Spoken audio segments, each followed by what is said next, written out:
ಕಳೆದ 15 ದಿನಗಳಿಂದ ಇವತ್ತು 16ನೇ ದಿನ ಏನು ಶಿಷ್ಯವೇತನ ರಹಿತ ಸಂಶೋಧಕರ ಬಳಗ ಶಿಷ್ಯವೇತನವನ್ನ ನೀಡಬೇಕು ಅಂತ ಹೇಳಿ ಆಗ್ರಹಿಸಿ ಅಹೋರಾತ್ರಿ ಧರಣಿಯನ್ನು ಹಮ್ಮಿಕೊಂಡಿದ್ದೀವಿ. ಈ ಒಂದು ಅಹೋರಾತ್ರಿಯ ಧರಣಿಯ ಪ್ರಯುಕ್ತ ಇವತ್ತು ಎಲ್ಲ ದಲಿತ ಸಂಘಟನೆಗಳು ಮತ್ತು ಸಂಶೋಧಕರು, ವಿದ್ಯಾರ್ಥಿಗಳು ಮತ್ತು ಎಲ್ಲ ಸಮಾನತೆಯ ಮನಸ್ಸುಳ್ಳಂತ ವ್ಯಕ್ತಿಗಳೆಲ್ಲ ಸೇರ್ಕೊಂಡು ಪುರಭವನದಿಂದ ಪ್ರತಿಭಟನಾ ಮೆರವಣಿಗೆಯನ್ನು ಹಮ್ಮಿಕೊಂಡು ಮೈಸೂರು ವಿಶ್ವವಿದ್ಯಾಲಯದ ಕಾರ್ಯಸೌಧದ ಮುಂಭಾಗ ಬಂದಿದ್ದೀವಿ. ಈಗ ನಮ್ಮ ಬೇಡಿಕೆಗಳನ್ನ ಸನ್ಮಾನ್ಯ ಮುಖ್ಯಮಂತ್ರಿಗಳವರಿಗೆ ಮಾನ್ಯ ಜಿಲ್ಲಾಧಿಕಾರಿಗಳ ಮುಖಾಂತರ ಸಲ್ಲಿಸ್ತಾ ಇದ್ದೀವಿ. ಸನ್ಮಾನ್ಯ ಶ್ರೀ ಮುಖ್ಯಮಂತ್ರಿಗಳವರಿಗೆ ಮಾನ್ಯ ಮುಖ್ಯಮಂತ್ರಿಗಳು ಕರ್ನಾಟಕ ಸರ್ಕಾರ ಮುಖಾಂತರ ಮಾನ್ಯ ಜಿಲ್ಲಾಧಿಕಾರಿಗಳು ಮೈಸೂರು ಜಿಲ್ಲೆ ಮೈಸೂರು ಶ್ರೀ ನಾಲ್ವಡಿ ಕೃಷ್ಣರಾಜ ಒಡೆಯರ್ರವರ ದೂರದೃಷ್ಟಿ ಹಾಗೂ ಪರಿಶ್ರಮದಿಂದ ಸ್ಥಾಪಿತವಾದ ಮೈಸೂರು ವಿಶ್ವವಿದ್ಯಾನಿಲಯವು ನ್ಯಾಕ್ನಿಂದ ಮಾನ್ಯತೆ ಪಡೆದು ವಿಶ್ವದೆಲ್ಲೆಡೆ ತನ್ನ ಖ್ಯಾತಿಯನ್ನು ಪಸರಿಸಿಕೊಂಡಿದೆ. ಅಲ್ಲದೆ ಇಲ್ಲಿ ಪ್ರಖ್ಯಾತ ಸಾಹಿತಿಗಳಾದ ಕುವೆಂಪು, ದೇಜಗೌರ್ ಅಂತಹವರು ಕುಲಪತಿಗಳಾಗಿ ಆಡಳಿತ ನಡೆಸಿ ಗುಣಮಟ್ಟದ ಶಿಕ್ಷಣ ನೀಡಿದ್ದಾರೆ. ಮೈಸೂರು ವಿವಿಯು ಸಂಶೋಧನೆಗೆ ಪ್ರಖ್ಯಾತಿ ಹೊಂದಿರುವುದರಿಂದ ಇಲ್ಲಿಗೆ ದೇಶ ವಿದೇಶಗಳಿಂದಲೂ ಸಂಶೋಧಕರು ವಿದ್ಯಾಭ್ಯಾಸಕ್ಕಾಗಿ ಇಲ್ಲಿಗೆ ಬರುತ್ತಿದ್ದಾರೆ. ಇತ್ತೀಚಿನ ವರ್ಷಗಳಲ್ಲಿ ಶೈಕ್ಷಣಿಕ ಗುಣಮಟ್ಟವನ್ನು ಮೈಸೂರು ವಿವಿಯು ಕಳೆದುಕೊಳ್ಳುತ್ತಿರುವುದು ದುರ್ದೈವ. ಇಲ್ಲಿನ ಆಡಳಿತ ವರ್ಗವು ನಿರಂತರವಾಗಿ ವಿದ್ಯಾರ್ಥಿ ವಿರೋಧಿ ನೀತಿಗಳು, ವ್ಯಾಪಕ ಭ್ರಷ್ಟಾಚಾರ ಮತ್ತು ಹಗರಣಗಳಲ್ಲಿಯೇ ಮುಳುಗಿ ಹೋಗಿದೆ.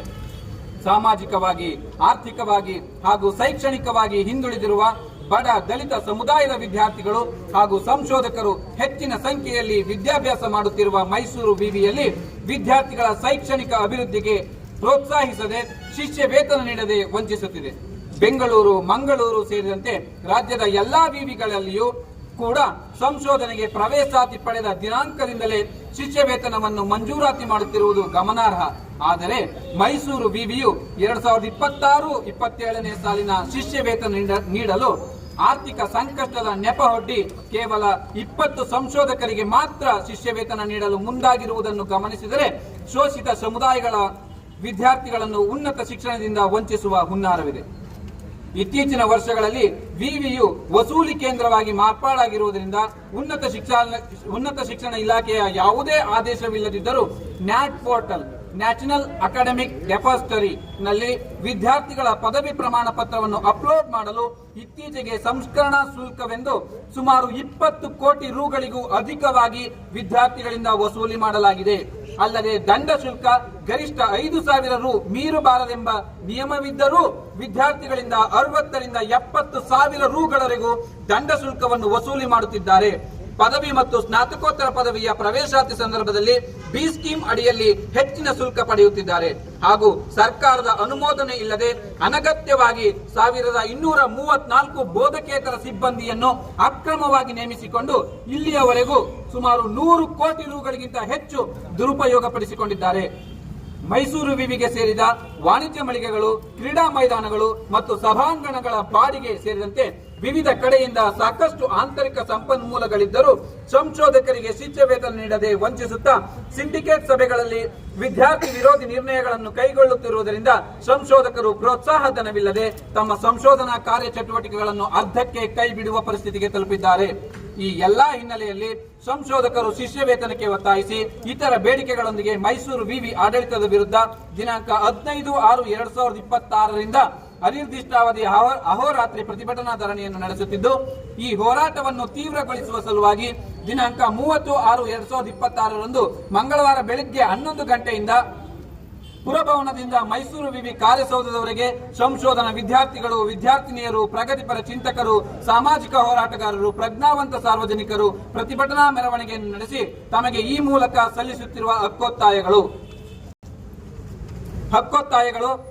2026-27ನೇ ಸಾಲಿನಲ್ಲಿ ಅರ್ಜಿ ಸಲ್ಲಿಸಿರುವ ಪರಿಶಿಷ್ಟ ಜಾತಿ ಮತ್ತು ಪಂಗಡದ ಎಲ್ಲಾ ಸಂಶೋಧಕರಿಗೂ ಶಿಷ್ಯ ವೇತನವನ್ನು ಮಂಜೂರಾತಿ ಮಾಡಬೇಕು. ಬೆಂಗಳೂರು, ಮಂಗಳೂರು ಹಾಗೂ ರಾಜ್ಯದ ಎಲ್ಲಾ ವಿಶ್ವವಿದ್ಯಾನಿಲಯಗಳ ಮಾದರಿಯಲ್ಲಿ ಸಂಶೋಧನಾ ವಿದ್ಯಾರ್ಥಿಗಳಿಗೆ ನೋಂದಣಿಯಾದ ದಿನದಿಂದಲೇ ಶಿಷ್ಯ ವೇತನ ಮಂಜೂರು ಮಾಡಬೇಕು ಹಾಗೂ ಲ್ಯಾಪ್ಟಾಪ್ ನೀಡಬೇಕು. ಸಂಶೋಧಕರ ವಿದ್ಯಾರ್ಥಿ ನಿಲಯಗಳ ಮಾಸಿಕ ಕೊಠಡಿ ಬಾಡಿಗೆಯನ್ನು ರದ್ದುಗೊಳಿಸಿ ಭೋಜನ ವ್ಯವಸ್ಥೆಯನ್ನು ಹಿಂದಿನಂತೆ ಮುಂದುವರಿಸಬೇಕು. ಮಹಿಳಾ ಸಂಶೋಧಕರಿಗೆ ಪ್ರತ್ಯೇಕ ವಿದ್ಯಾರ್ಥಿ ನಿಲಯದ ವ್ಯವಸ್ಥೆ ಕಲ್ಪಿಸಿಕೊಡಬೇಕು. ಮಹಿಳಾ ಸಂಶೋಧಕಿಯರ ಮತ್ತು ಮಹಿಳಾ ವಿದ್ಯಾರ್ಥಿಗಳ ಮೇಲೆ ಆಗುತ್ತಿರುವ ದೌರ್ಜನ್ಯವನ್ನು ತಡೆಗಟ್ಟಲು ಸೂಕ್ತ ಕಾನೂನು ಜಾರಿಗೊಳಿಸಬೇಕು. ಪದವಿ ಹಾಗೂ ಸ್ನಾತಕೋತ್ತರ ಪದವಿ ಹಾಗೂ PhD ಪದವಿಯ ಪ್ರವೇಶ ಶುಲ್ಕ, ನೋಂದಣಿ ಶುಲ್ಕ, ಪರೀಕ್ಷಾ ಶುಲ್ಕ ಮತ್ತು ವಾರ್ಷಿಕ ಶುಲ್ಕಗಳನ್ನು ಕಡಿತಗೊಳಿಸಬೇಕು. ನ್ಯಾಟ್ ಪೋರ್ಟಲ್ಗೆ ಪದವಿ ಪ್ರಮಾಣ ಪತ್ರಗಳನ್ನು ಅಪ್ಲೋಡ್ ಮಾಡಲು ಸಂಸ್ಕರಣಾ ಶುಲ್ಕವೆಂದು ವಿದ್ಯಾರ್ಥಿಗಳಿಂದ ಪಾವತಿಸಿಕೊಂಡಿರುವ ಶುಲ್ಕವನ್ನು ಈ ಕೂಡಲೇ ಹಿಂದಿರುಗಿಸಬೇಕು. ವಿಶ್ವವಿದ್ಯಾನಿಲಯದ ಒಟ್ಟು ಆಯವ್ಯಯದಲ್ಲಿ ಪರಿಶಿಷ್ಟ ಜಾತಿ ಮತ್ತು ಪರಿಶಿಷ್ಟ ಪಂಗಡ ವಿಶೇಷ ಘಟಕಕ್ಕೆ 24.10 ಅನುದಾನವನ್ನು ಮೀಸಲಿಡಲೇಬೇಕು.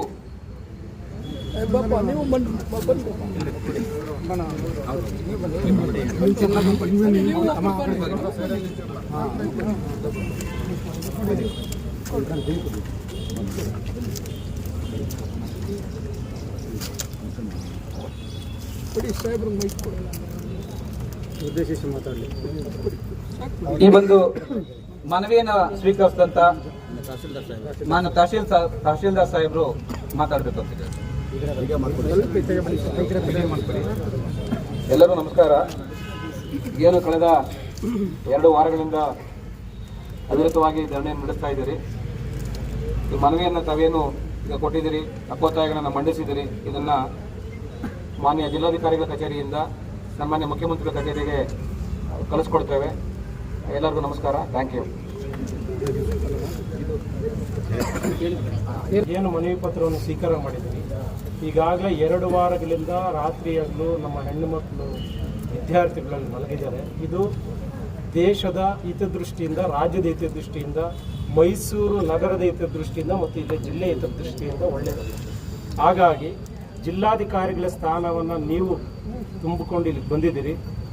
ಇದನ್ನು ಆದಷ್ಟು ಬೇಗ ಇದಕ್ಕೆ ಒಂದು ಮುಕ್ತಿ ಸಿಗಬೇಕು.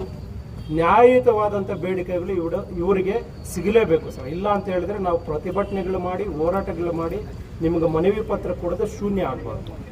ಈಗಾಗಲೇ ಇವರಿಗೆ ಕಾನೂನಿನ ಮೇಲೆ ಗೌರವ ಹೊರಟೋಗಿದೆ. ಇಲ್ಲಿರ್ತಕ್ಕಂಥ ವಿವಿಯಲ್ಲಿ ಕೆಲಸ ಮಾಡ್ತಾ ಇರ್ತಕ್ಕಂಥ VC ಅವ್ರಿಗಾಗಿರ್ಬೋದು, ಸಾವಿತ್ರಿ ಅವ್ರಿಗಾಗಿರ್ಬೋದು,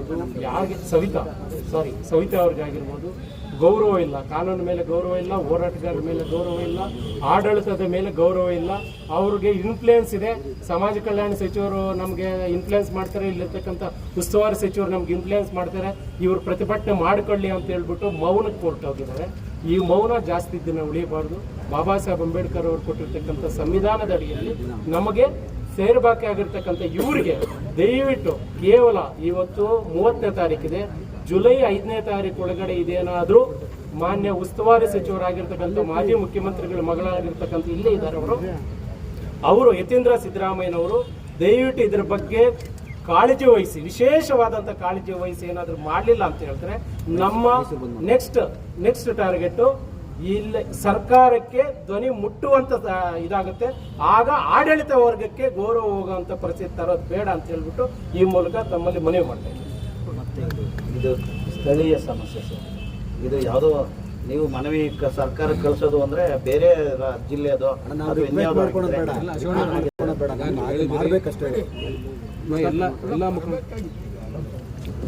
ಇಲ್ಲಿ ತನಕ ಎಲ್ಲ ಮುಖಂಡರು ಮಾತಾಡಿರೋದನ್ನ ನಾನು ಕೇಳಿಸ್ಕೊಂಡಿದ್ದೀನಿ. ದಯಮಾಡಿ ಹೇಳಿರೋದು ನಾವು ಎಲ್ಲ ಪ್ರತಿಯೊಂದು ಕೂಡ ಮನವರಿಕೆ ಆಗಿದೆ. ಬಹಳ ಸೂಕ್ಷ್ಮವಾಗಿ ಅಬ್ಸರ್ವ್ ಮಾಡಿದ್ದೀನಿ ನಾನು. ನೀವು ಹೇಳಿರ್ತಕ್ಕಂಥ ವಿಷಯದ ಗಂಭೀರ ಎಷ್ಟಿದೆ ಅಂತ ಕೂಡ ನನಗೆ ಅರಿವಿದೆ. ಹಾಗಾಗಿ ಏನು ಗಂಭೀರದಿಂದ ನೀವು ಇವತ್ತು ಪ್ರತಿಭಟನೆ ಮಾಡಿದ್ದೀರಿ ಅದನ್ನ ನಾವು ಎಲ್ಲಿಗೆ ತಲುಪಬೇಕು ಅದನ್ನು ತಲುಪಿಸ್ತೇವೆ. ಧನ್ಯವಾದ. ಎಲ್ಲ ಹೋರಾಟಗಾರ ಬಂಧುಗಳೇ, ಇವತ್ತೇನು ಸಮತಾ ಸೈನಿಕ ದಳದಿಂದ ಹಿಡಿದು ಕರ್ನಾಟಕ ಭೀಮಸೇನೆ, ಛಲವಾದಿ ಮಹಾಸಭಾ, ದಲಿತ ಬ್ಯಾಂಕರ್ಸು, ದಲಿತ ಸಂಘರ್ಷ ಸಮಿತಿಗಳು ಎಲ್ಲ ಈ ಕನ್ನಡ ಪರ ಕರ್ನಾಟಕ ರಕ್ಷಣಾ ವೇದಿಕೆ, ಇನ್ನಿತರ KRS ಪಕ್ಷ ಇರ್ಬೋದು, SDP ಇರ್ಬೋದು, ಬಹುಜನ ಸಮಾಜ ಪಾರ್ಟಿ ಇರ್ಬೋದು, ಇವತ್ತು ಎಲ್ಲರೂ ಕೂಡ ಒಗ್ಗಟ್ಟಿನಿಂದ ಬಂದು ವಿದ್ಯಾರ್ಥಿಗಳ ಏನು ಆ ಒಂದು ಸಮಸ್ಯೆಗೆ ಸ್ಪಂದಿಸಿ ಹೋರಾಟದಲ್ಲಿ ಭಾಗವಹಿಸಿದ್ರಿ. ನಮ್ಮೆಲ್ಲರಿಗೂ ಕೂಡ ಹೃತ್ಪೂರ್ವಕವಾದ ಧನ್ಯವಾದಗಳನ್ನ ಹೇಳ್ತೀನಿ.